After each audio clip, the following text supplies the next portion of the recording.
Welcome back to BT Vancouver here on a Monday morning, and we're looking ahead to next week's return to school. It is scheduled for September 10th, and we've been talking a lot about school issues when it comes to student and teacher safety as well as families. Right now, we're going to bring in our next guest, Lizanne Foster. She's a teacher in Surrey. Lizanne, welcome to BT. Thank you, Phil. Yeah, so you deal primarily with grades 10 to 12. You teach English and humanities. What is your single biggest concern right now with respect to returning to school next week? Well, in Surrey, we have really big classes. We have 30 students in a class, and that is the biggest concern, is how we're going to physically distance people in our classroom when we have classes of 30. This is causing a lot of anxiety amongst teachers. The classroom is not a TARDIS. We can't expand it to have 30 people physically distancing 2 meters in a regular classroom that's 75 square meters. So that is absolutely the highest concern right now. And what's the dialogue been like leading up to school going back? Because obviously you're on a break right now, but have there been meetings happening behind the scenes as we get closer to next week? So we've been really lucky in Surrey. Our superintendent, Jordan Tinney, has had ongoing discussions with the local union. He even called in 2 groups of teachers, actually, some secondary teachers and some elementary teachers, to talk to them and, get from them what their concerns. And there's definitely good communication happening in our district. And at my high school, our principal is talking to teachers. Yeah, even though we're on break and, technically it's working time, we're all concerned about trying to get the best possible situation for students when they come back. Of course, yeah, keeping that dialogue going.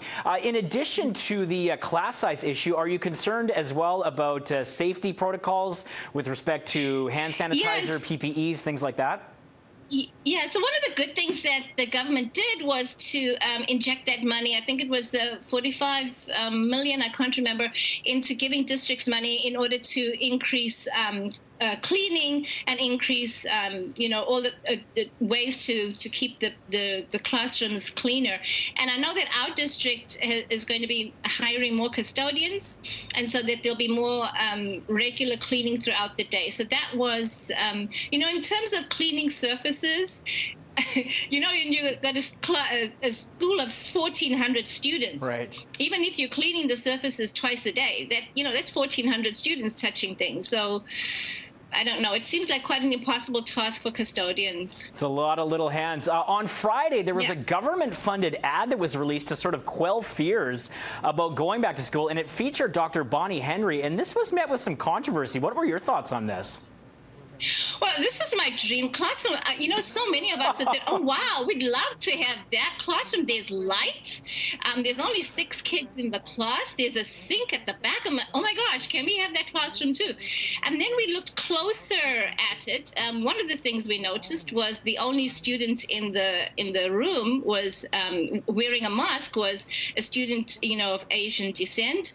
And we also noticed that the only 6 people in the room, and we were told that the reason there were 6 people in the room was because the film industry has really strict guidelines about physical distancing on the set. So these young people were safe on a film set, but then they would go to school and be in classrooms of 30 people. That's a little bit, strange. Not necessarily reflecting the reality that we're seeing right now. Lizanne, is it okay if we check in with you as we get closer to school starting and to get your thoughts? Because we really appreciate your insight today.